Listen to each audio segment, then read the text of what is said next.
Assalamualaikum warahmatullahi wabarakatuh. Perkenalkan, saya Rizka Mawani dari Program Studi Administrasi Bisnis Universitas Muhammadiyah Sukabumi. Pada channel ini, saya akan membahas sebuah topik penting dalam dunia bisnis dan pemasaran, yaitu periklanan. Materi ini diambil dari presentasi kelompok kami dan saya akan mengupasnya dengan bahasa yang komprehensif dan mudah untuk dipahami. Periklanan adalah strategi pemasaran untuk menyampaikan informasi tentang produk atau merek kepada masyarakat yang bertujuan untuk menarik perhatian dan mendorong konsumen agar melakukan tindakan seperti membeli atau mencoba produk tersebut. Nah, adapun menurut Philip Kotler, periklanan adalah komunikasi berbayar yang bersifat non-pribadi dan disampaikan melalui berbagai media, baik itu televisi, radio, media sosial, hingga platform digital lainnya. Kemudian, tujuan periklanan ini mempunyai banyak fungsi. Di antaranya yang pertama, memberikan informasi supaya konsumen tahu produk kita ada. Kemudian yang kedua, mempersuasi, membuat orang tertarik untuk membeli. Yang ketiga, mengingatkan agar konsumen tidak lupa dan tetap memilih produk kita. Selain itu, iklan juga membantu membangun citra merek, mendukung strategi pemasaran, dan tentu saja meningkatkan penjualan. Kemudian yang ketiga, anggaran periklanan.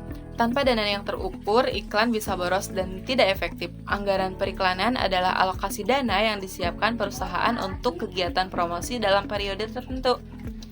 Tujuannya untuk memastikan strategi berjalan optimal tanpa melebihi kemampuan finansial perusahaan.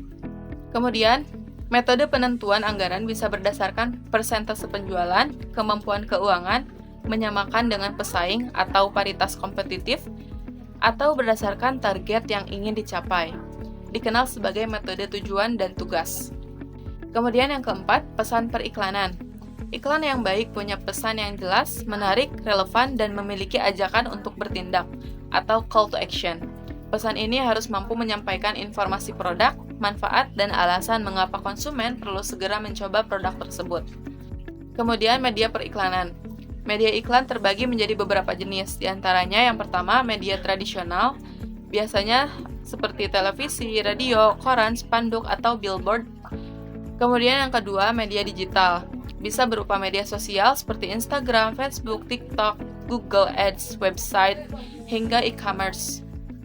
Kemudian media alternatif seperti merchandise promosi event, dan sponsorship, serta endorsement dari influencer.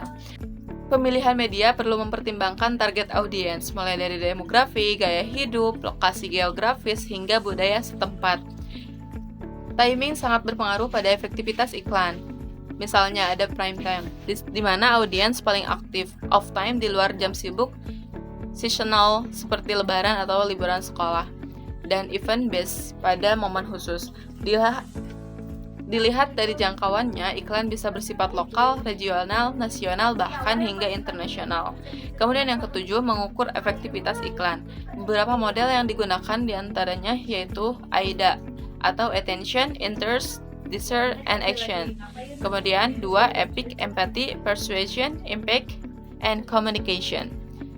Kemudian yang ketiga adalah CRI, Awareness, Comprehension, Interest, Intention, and Action.